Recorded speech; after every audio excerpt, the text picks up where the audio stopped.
Sidama jechuun Sidama National Liberation Front gaafii mirgoofiin of bulchuuma Sidama malawaan deebii mirgatiniif qabsoo qawwee deebi'ee jedhe. Addichi TPLF fi waraan bilisummaa Oromoo waliin tokkummaa jaarrachuun isan yaadatamaa yeroon ingidaa bal'inaan isan ta'eem. Liqeen Itoophiyaa jirti birri tiriliyoon 2 biiliyoon 400 caaluun dhaga'ame. Mootummaan Itoophiyaa immoo baasisa biyyoota akka kahee jiran cufa hordofee dippiloomaatota tokko holgaltummaa siyaasaa gaafachuu dubbatamaa ministeerri dantala Itoophiyaa leewwan kayyaayu amaan gabaabsine irra dubbanna. Mootummaa USA lol mootummaa bilchiginnaatiif humnoota Tigraay gidduu godhama jiru furuuf jaarsummaa gamtaa Afrikaa ha pirezidaantii Naajeeriyaa Obasanjootiin hoogganamin deeggaraa jedhe. Yakka waraana Eertiraaf Tigraay keessa raawwatameef tarkaanfiin fudhatamuu jirtu pirezidaantii Isaayyaas Afwerqi dabalachuu qabdi jedhe. Dhaabbanni mirga dhala namaa Eertiraa tokkeen Abiraam Birruu waan xiinxalee midhaas qabaa duuba irratti santeemna. Oduu teentalaatiin Kooriyaa gam kaaba Pyongyang gittimaal. Mucaan bulcha Kooriyaa kaaba Kim Jong-un talaalli koronavirus addunyaan ergiteef didee jedhaan. Vaayirasii daafana korona jedhan kan likki galchina ofirra dhoorre malee qorsa rakkoo dhibii qabatee nutti hin dhufin fudhadhu ulfaadhaa yaad mucaa gabaaba mata joontiraatii dhumirratti itti deebiin. Fulbaan 3 bara 2021 guyyaan jimaataa guutuun odoomtaadha kun.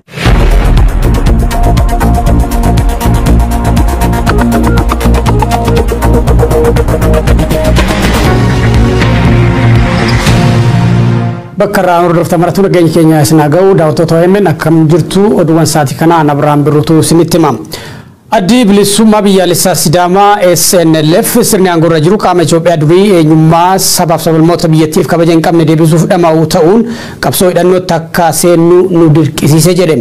Gaaffiin mirga ofiin of bulchuu uummata Sidaamaa ammas hin deebine kan jedhu Sidama National Liberation Front torbaan muraasan dura walta'iinsa qabsoo hidhannoo waraana bilisummaa Oromoo fi humnooti Tigraay uummatanitti makamuusaa ni yaadatama. Yuun ingidaa gabaasa bal'aa qaba. Addi bilisummaa biyyoolessa Sidama National Liberation Front walta'iinsa humnoota federaalistii sirna aangoo irra jiru qawween buqqisuun mirga hiree murteeffannaa sabaaf sablammoota biyyattii kabachiisuu kaayeffatetti makamuu torbanoota muraasaan dura beeksisee ture. Barbaachisummaa murtoo kana ilaalchisuun maalidaa miidiyaa waliin turtii kan taasisan hoogganoonni addichaa sirni aangoo irra jiru kaayyoo sabaaf sablammoonni biyyattii qabsaa'anii gara aangootti isa fidaniif irraa maqee abjuu Itoophiyaa durii ishee sirna moototaan bultu kan hedduun keenya godaannisa isheen yaadannu deebisuu fi dhamahuu eegaluun dhimma akka qawwee kaasnu walta'iinsa kana uummannuufis nu dirqamsiisedha jedhu. Nuti kan qabsoofnuuf mirgi hiree ofii ofiin murteeffachuu sabaaf sablammoota biyyattii akka kabajamudha. Walta'iinsi waraana bilisummaa Oromoo fi humnoota Tigraay waliin uummannes walta'iinsa kaayyooti jedhan. Obbo Damboo Baanaatee itti gaafatamaa quunnamtii uummataa adda bilisummaa biyyoolessa Sidaamaa.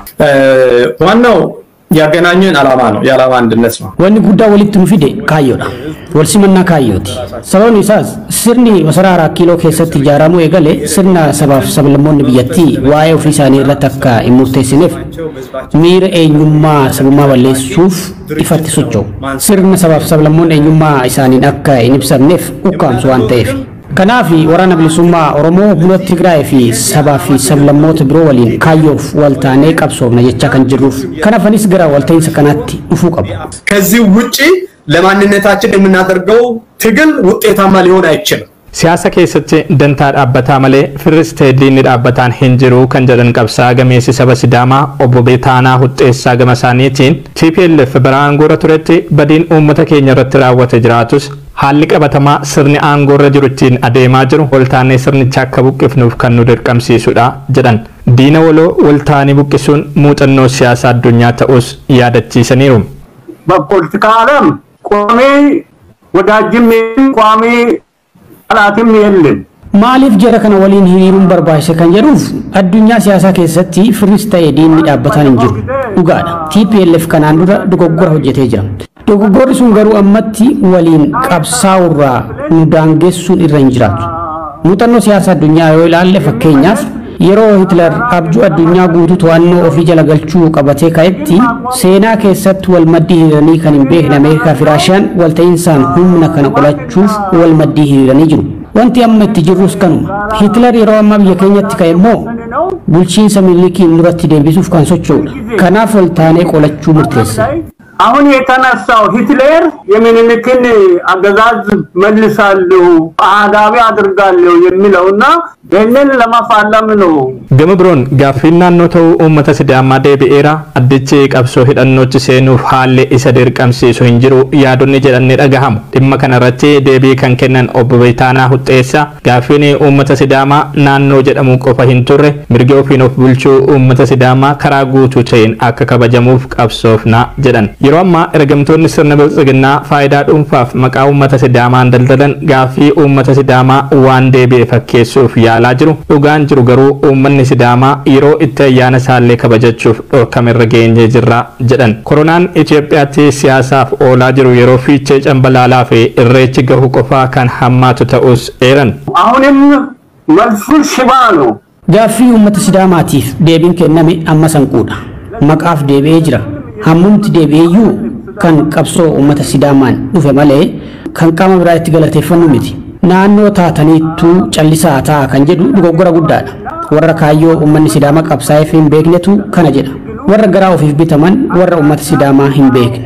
የሲዳማ ለምን እንደታገለ ያውቁ ልጆቹን ለምን እንደገበረ ያላወቁ ናቸው። Jijjiirama adda durummaan qeerroon Oromoo itti dhumee fideen biyyattiin toora gaarii qabatti jennee abdannee turre kan jedhan itti gaafatamaan quunnamtii uummataa adda bilisummaa biyyoolessa Sidaamaa obbo Damboobaa Naatee sirni aangoo irra jiru uummata Oromoo maqaa dhahatee ittiin gara aangootti dhufellee ganee waraana guutuu lixaa fi kibba Oromiyaatti labsuuf yeroollee itti hin fudhanne jedhan. Waraana kanaan taateen sirna dargii keessatti illee mudatee hin beekne sirna aangoo irra jiruun Oromiyaa keessatti raawwatamus ibsaniiru. Yeroo ammaa dararamni uummata Oromoo uummata Tigraay fi sabaaf sablammoota biyyattii biroo irraa gahaa jiru imalli sirna masaraa 4 kiiloo da'eeffateen yaadama warra sirna durii abjootanii hojiitti hiikuu fi olaantummaa saba tokkoo kan hafan irratti fe'uuf deemamaa jiru dhimmoota callifnee ilaallu miti jedhan. Adda bilisummaa biyyoolessaa Sidaamaa jaarmiyaa jabaa barootaa fi mirga sabichaa fi falmaa ture ta'uu yaadachiisuun yeroo ammaa miseensota humna addaa poolisii naannoo Sidaamaa adeemsa sirna aangoo irra jiru mormanii fi dhalattoota sabichaa gaaffii uummata Sidaamaa sirnaan hubatan kan qabsoo hidhannootti amananiin of cimsaa jiraachuus ibsaniiru. Walta'iinsi humnoota federaalistii kun sirna aangoo irra jiru qawween kuffisuun mirga hiree murteeffannaa sabaaf sablammoota biyyattii kabachiisuu kan kaayyeffate wayitaa ta'u humnoota naannolee Affaar Gambeelaa fi Beenishaangul Gumuz keessa socho'anis ofitti hammachuuf kan danda'e ta'uun ni yaadatama.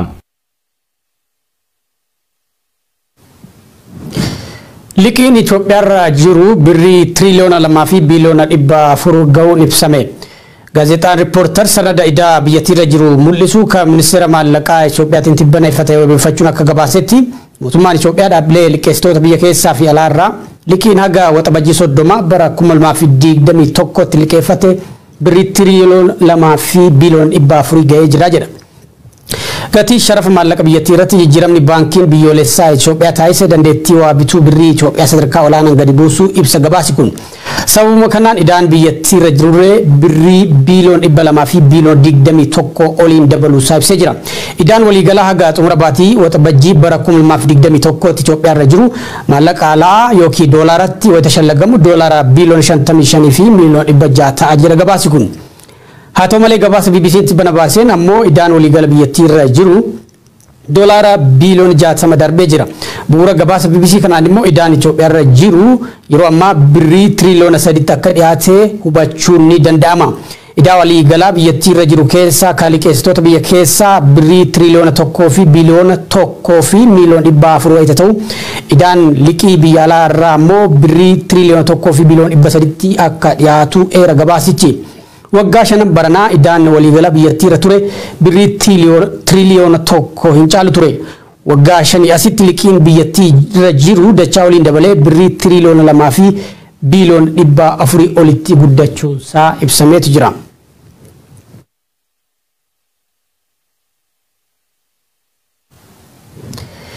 Mootummaan Itoophiyaa imbasiiwwan biyyoota garaagaraa cufuusaa hordofee dippiloomaatonni tokko tokko kooluu galtummaa siyaasaa gaafachaa jiraachuu ministiriin Dantaalaa Itoophiyaa amanee jira.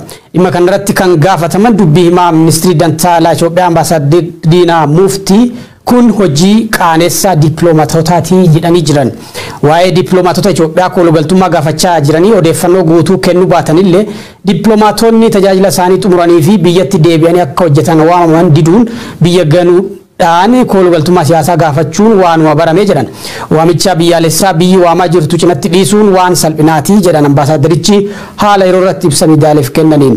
Mootummaan Itoophiyaa imbasiiwwan biyyoota addunyaa garaagaraa irraa qabu walakkaa ol cufuuf akka jiru ministeerri muummee Abiy Ahmed paarlaamaa irratti dubbachuun isaanii ni yaadatama. Sana hordofee caaseffamni ministeerii dantaa alaa Itoophiyaa sakkaaraatti akka hojjetamu eeranii turan. Biyyattiin rakkoo mudachaa jiruun imbaasiiwwan ishee kutaalee addunyaa irra jiran tokko tokko cufaa jirti.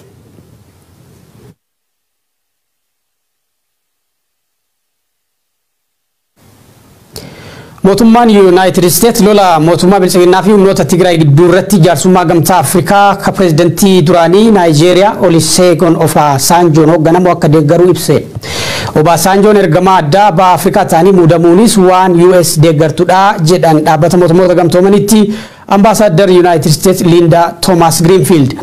Ambaasaadar Greenfield erga Twitteraan dabarsan kanaan Obasanjoon waliigaltee dhukaasa dhaabuu akka raawwatamu deeggarsi namoomaa osoo hin gufanne lammiilee deeggarsa barbaadan biraa akka guufi waliigala Itoophiyaa keessatti araarri hunda hirmaachisee akka taa'amu dhiibbaa Obasanjoon godhan kamuu ni tumsina jedhan. Gamtaan Afrikaa Obasanjoo ergamaa addaa gaanfa Afrikaa fi maanguddoo araaraa mootummaa Abiy Ahmed fi TPLF godhee muuduun isaanii yaadatama. Guyyoota dura immoo humnoota Tigraay jaarsummaa gamtaa Afrikaa irraa amantaa akka hin qabne karaa dubbii himaa isaanii obbo Geetaachoo Raddaa ibsuun isaanii ni yaadatama.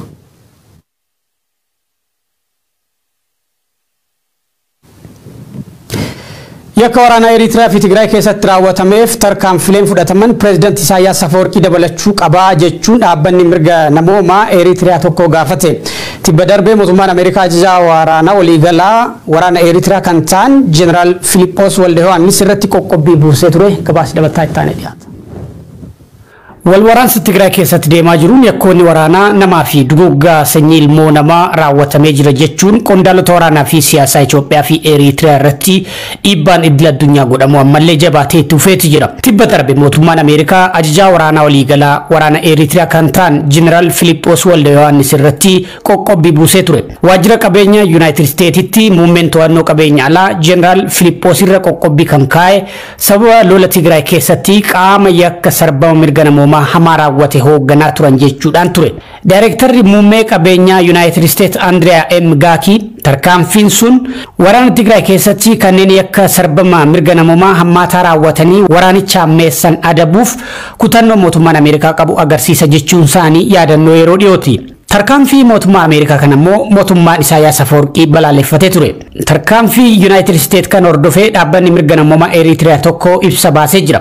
Dhaabbanni mirga namoomaa Eritiriyaa Human Rights Concern Eritrea jedhamu kun ibsa baase kanaan yakka waraanaa Eritrea fi Tigraay keessatti raawwatameef tarkaanfiiwwan fudhataman pireezidaant Isaayyaas Afeworqii illee dabalachuu qabu jechuun gaafatee jira.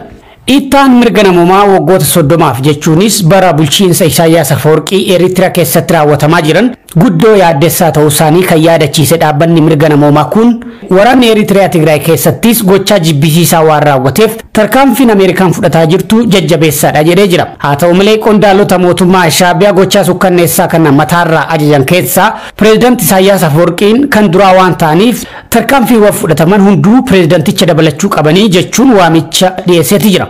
Dabaluunis yeroo humnoonni Tigraay magaalaa Maqalee dhuunfatanitti gara duubaatti baqatanii kan turan loltooti Shaabiyaa yeroo ammaa kana lixa Tigraay magaalota akka Humaraa fi Addi Goshuu seenuudhaan yakka marsaa biraa raawwataa jiru jechuun saaxileeti jira. Jaarmiyaan mirga namoomaa Human Rights Concern Eritrea jedhamu kun dhumarrattis yakkoota waraanaa raawwatamaniif pireezidaant Isaayyaas Afeworqii dabalatee qondaalota biyyattii irratti qoqqobbiin jabaan akka bu'u gaafatee jira. Waraanni mootummaa Shaabiyaa haal duree tokko malee Tigraay keessaa guutumatti akka ba'u dhaabbata mootummoota gamtoomanii dabalatee mootummoota addunyaa dhiibbaa barbaachisu taasisuu qabu jechuun waamicha dhiyeessee jira. Waraanni Itoophiyaa keessaa gaagama namoomaa hammaataa ta'e hordofsiisaa jira jedhamee jira. Gaagama siyaasaa fi namoomaa hammaataa adeeme kanas furuuf bulchaa biyyattii Abiy Ahmed irratti dhiibbaa taasisuu feesaa jedha gabaasii Bloomberg. Waraanni kaaba Itoophiyaatti eegalee babal'atee naannolee Affaarii fi Amaaraa keessatti gaagama siyaasaa fi namoomaa armaan dura caalu hordofsiisaa akka jiru maddii oduu Bloomberg gabaasee jira. Waraana baatii 10 lakkoofsa kana keessatti mootummaan Bilisiginnaa beelaa fi gudeeddii dubartootaa akka tooftaa waraanaatti fayyadamee jira ka jedhu gabaasi Bloomberg kun hawaasa addunyaa gaagama siyaasaa Itoophiyaa hammaataa dhufe kanaaf xiyyeeffannoo kennuu qaba jedhee jira. Maddii oduu Bloomberg kun akka jedhutti waraanni kun naannolee ollaatti babal'ataa deemuunsaa immoo lakkoofsi namoota miiliyoonota lakkaa'amanii beelaa fi dheebuu waxalamaa jiranii ittuu hammeessaa jira jedhe. Bloomberg humnoota Tigraay humnoota mootummaa Bilisiginnaa haleelanii mo'ataa dhufuun isaanii sirni mootummaa Bilisiginnaa Abiyyi Ahmediin durfamu waamicha labsii waraanaa akka taasisuu dirqisiisee jira jedha. Kunis Abiyyi Ahmed uummata siviiliif waamicha waraanaa dhiyeessuun fixiinsa waliigalaa hordofsiisuu malaa jedha maddii oduu kun. Waamichi labsii waraanaa mootummaa Bilisiginnaa kunis caalattuu dubbii ammeesse biyyattii diiguu yoo ta'e malee furmaata waaraa argamsiisuu hin danda'u jechuun qeeqee jira. Dhumarratti sochiin riphee loltoota Oromiyaa keessatti jabaataa dhufee jira erga jedhee booda waraanni bilisummaa Oromoo tumsa humnoota Tigraay wajjin tolfatuun ammoo qormaata guddaa sirna mootummaa Bilisiginnaa jechuun gabaasaa xumuree jira.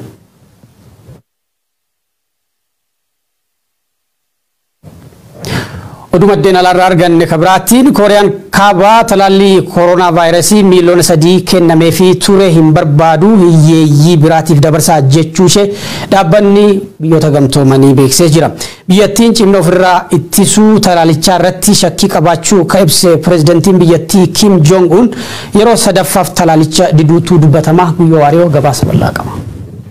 North Korean leader Kim Jong-un's extensive report. Biyyatti Kim Jong-un Kooriyaan kaaba talaalli coronavirus khadaabbati biyyoota gamtoomanii gumaachee natti fidina jechuun fudhachuu diddee jedhaan sagantaa Covax jedhamu habiyyooti yeeyyiin talaalla akka argataniif godhama tureen qorsi miiliyoona 3 dhiyaat Chaayinaa irra ergameef biyyatti mucaa gabaaba mata joontiraa immoo gargaarseen nulleen barbaadu deeffadhanuun jetti jechuusi dhaabbati biyyoota gamtoomanii yookaan United Nation balbaloomse biyyoota harka qalleeyyii qarqaaruuf jenna yaalii goone. Kim galata dhaba jedhamu ceerti jechuu isaanii miidiyaaleen gabaasan biyyoolaa Siwool Kooriyaa kaabaatti hojjettoota fayyaallee dabalatee namooti lakkoofsaan 37,291 ta'an dhibee qofa fakkaatuun qabamanillee cuuf qoratamanii bilis jedhaman ka jedhu dhaabbati fayyaa addunyaa jechuun WHO'n Kooriyaan kaabaa agayya 19 irra jalqabinan vaayirasichaan qabam tokkollee hin galmeessine jedhu. Kooriyaan kaaba vaayirasiin koronavaayirasii jedhamu dhufe jennaan balbal cufattee namoonni hin dhiyaatina jetti. Dhukkubichi nam gatgatee addunyaa jaanjessuun talaalliin jalqabe jennaan illee balbalnam dura banu diddoof jibbaatan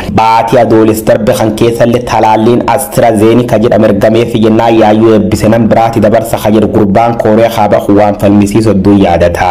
Young North Koreans should stick to their country's superior standard language, which is based on the dialect. Mucaan duubnam lakkisaa rabbillee waan sodaatin fakkaatu fedhii yaalii meeshaa misaalii dhukaa naannoo sulul Kooriyaa kaaba dhaabe tuksiin irribnam dhoowwa itti toltinam muuziqaa warlixaatiif Kooriyaa kaaba caqas cufirraachis jechuun seera midhaafaata. Biyyatti isaanii Kooriyaan kaaba yookaan Pyongyang addunyaa wam tokkollee waltin qabdu. Namni tokko hagaruu lubbu quufisaan triijib waan jirin fakkaatu. Bulchaa Ameerikaa guddayyaa Joosef Baayiden Jr. dabalatee namni cufu waan sodaatuuf jaalhiimat baara fayyaa nageenyis badhaadha jechuun gad jedhani salaamaani. Raadiyoon biyyatti yoosiin sittolu sagalee hir'isu malee cumnaan itti gaafatamta. Bulchaan isaanii addunyaaf bineensa. Lammiilee biyyattiitiif immoo akka fakkeenyaatti ilaalamaa jedha. Longer range missile launches that North Korea has suspended during the past few years. Biyyoolaa isaanii Kooriyaa kibbaa afaanumaan sosodaachisee aduu nagaa ooltanii nagaa bultanii waliin hin jedhi waggoota 70 lakkoofsiisan. Taayisa dubbiin akkuma feeti. Akka jaba waan tamboo jaalatuuf ibiddi nyaachaa oolaa jedhu. Dubri cufumatti taayisaati. Guyyaan dhaloota isaallee hin beekamu.